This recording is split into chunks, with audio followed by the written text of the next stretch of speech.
बिस्मिल्लाहिर्रहमानिर्रहीम। आज के लेक्चर में हम देखेंगे कि प्रोटोकॉल होता क्या है। बेसिकली प्रोटोकॉल्स हमारे सेट ऑफ रूल्स और गाइडलाइंस होती हैं।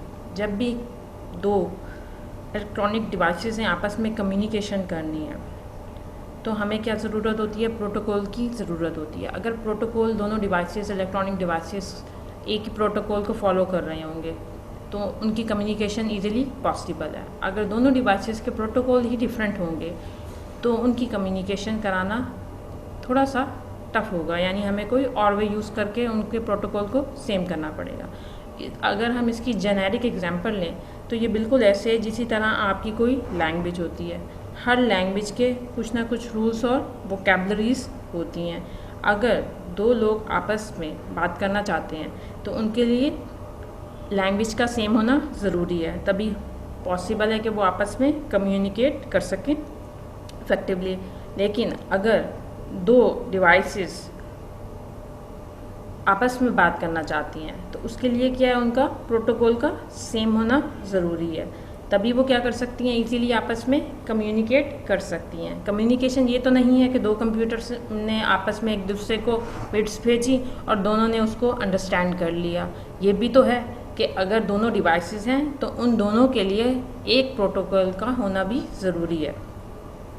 जैसे एक इंसान है, हम कहते हैं कि हमारे पास दो यूज़र्स हैं, एक जानता है चाइनीज़ और एक जानता है फ्रेंच। अब दोनों की लैंग्वेज डिफरेंट है।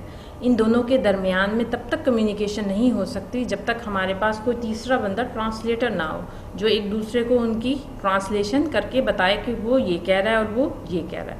लेकिन अगर इसकी जगह दो ऐसे यूज़र्स हैं जिनकी ज़बान फ्रेंच ही है तो उनको किसी प्रोटोकॉल की, उन्हें किसी तीसरे यानी कह लें ट्रांसलेटर की ज़रूरत नहीं होगी। क्यों?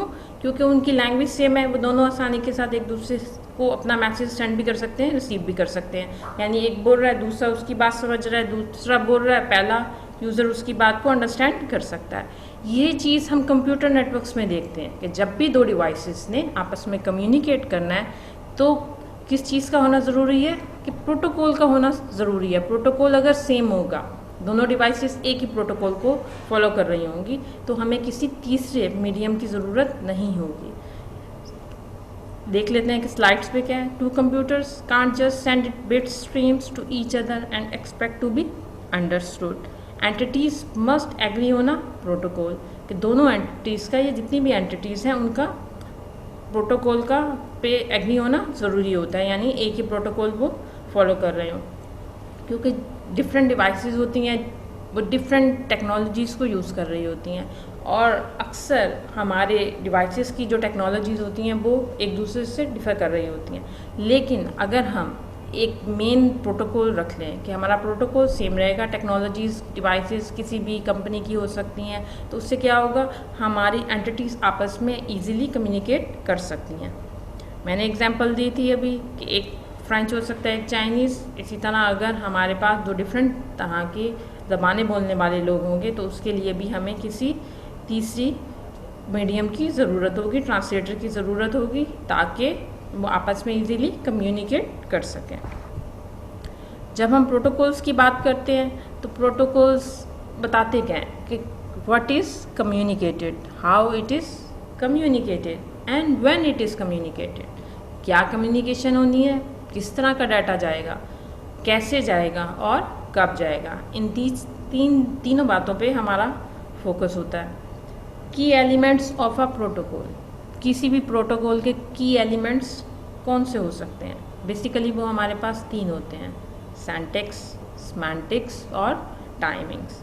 अब हम बारी बारी देख लेते हैं कि ये तीनों प्रोटोकॉल काम कैसे करते हैं, तीनों एलिमेंट्स बेसिकली काम कैसे करते हैं, होते क्या हैं।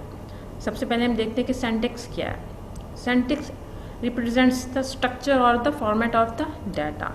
यानी आपने अगर कोई डाटा भेजा है उसमें हमने देखना है कि उसका ऑर्डर क्या है, उसकी बिट्स का ऑर्डर क्या है, यानी जो मैसेज आप भेज रहे हैं उसमें डाटा को प्रेजेंट किस तरह किया गया, उसका स्ट्रक्चर क्या है, फॉर्मेट क्या है। लाइक कोई भी बिट्स जा रही हैं सेंडर से रिसीवर की तरफ तो वो हम कह रहे हैं कि हमारे पास एक पैकेट है जो नेटवर्क में मूव कर रहा है, तो उस पैकेट की फॉर्मेटिंग क्या है, उस पैकेट का कोई ना कोई स्ट्रक्चर होगा। अगर एक डिवाइस ने दूसरी डिवाइस को डाटा सेंड किया है तो जहाँ से जिस डिवाइस ने डाटा भेजा है उसका एड्रेस भी होगा, जिसको भेजा है उसका भी एड्रेस होगा, और जाहिर बात है अगर दूसरे डिवाइसेस को कोई चीज़ भेजी है तो उसके अंदर कोई ना कोई इन्फॉर्मेशन भी होगी। अब ये 3 चीज़ें तो हमारे पास बेसिकली आ गई हैं। तो अब हमने ये देखना है कि इन तीनों चीज़ों का जब हमने उन्हें एक साइड से दूसरी साइड पे भेजना है तो इन डाटे का फॉर्मेट क्या होगा, लाइक आपका सेंडर एड्रेस, रिसीवर एड्रेस और डाटा। यही कुछ है कि meaning the order in which data is presented. For example, first 8 bits to sender side, next 8 to be receiver's address, the rest to be the data. तो अब जब receiver receive करेगा उस डाटे को तो उसे पता होगा कि जो पहली 8 बिट्स हैं वो किसे रिप्रेजेंट कर रही हैं, आपके सेंडर एड्रेस को जिसने वो पैकेट भेजा है। उसके बाद जो नेक्स्ट 8 बिट्स हैं वो किस चीज़ को रिप्रेजेंट कर रही है कि ये आपका यानी रिसीवर का एड्रेस है। और उसके बाद जितना भी होगा यानी जितना भी पीछे डाटा आ रहा है वो सारा क्या है, आपका यानी डाटा है, यानी जितनी भी बिट्स हैं वो आपकी सारी डाटे की बिट्स होंगी। ये होता है syntax. Basically syntax in simple words में क्या होती है कि किस तरह आपने डाटा को रिप्रेजेंट किया है, उसका फॉर्मेट क्या है या उसका स्ट्रक्चर क्या होगा। सिमेंटिक्स का मतलब होता है कि जो आप चीज़ भेज रहे हैं उसका मतलब क्या है, refer to the meaning of each section of bits. यानी मैं कह रही हूँ पैकेट्स क्या है, कम्बिनेशन ऑफ डिफरेंट बिट्स है। तो बिट्स में अब मैंने पिछली स्लाइड्स में यानी हमने देखा था सिंटैक्स में हम कह रहे हैं कि हमारे डाटा के मतलब पैकेट के 3 सेक्शंस हैं, सेंडर एड्रेस, रिसीवर एड्रेस और बाकी क्या है, डाटा। तो इन तीनों पोर्शन का मैंने क्या आपको बताया था कि मतलब क्या है, हर सेक्शन में जो बिट्स हैं उनका मतलब क्या है। How is a particular pattern to be interpreted, कि जो भी पैटर्न आ रहा है उसको आपने इंटरप्रेट कैसे लेना है, समझना कैसे है, या आपको कैसे पता चलेगा। What actions should be taken based on interpretation, कौन से एक्शन, इंटरप्रिटेशन आपने कर लिया अब आप उस पर एक्शन क्या लेंगे। For example, does an address identify the route to be taken और the final destination of the message, कि आपने जो मैसेज भेजा है उसमें कैसे पता चलेगा जो आपका फाइनल डेस्टिनेशन पे मैसेज है वो कौन सा राउट को फॉलो करते हुए जा रहा है। क्या वो एड्रेस आइडेंटिफाई करेगा उस रूट को जिसके ज़रिए से होता हुआ मैसेज आपका फाइनल डेस्टिनेशन पे जाएगा। तो ये सारी चीज़ें हम सिमेंटिक्स के सेक्शन में देखते हैं। तीसरा जो इसका मेन एलिमेंट है वो है टाइमिंग्स में आपकी 2 चीज़ें आ जाती हैं कि when data should be sent और how fast it should be sent, कि कब डाटा सेंड होना चाहिए और कितनी तेज़ी से डाटा पहुंचना चाहिए।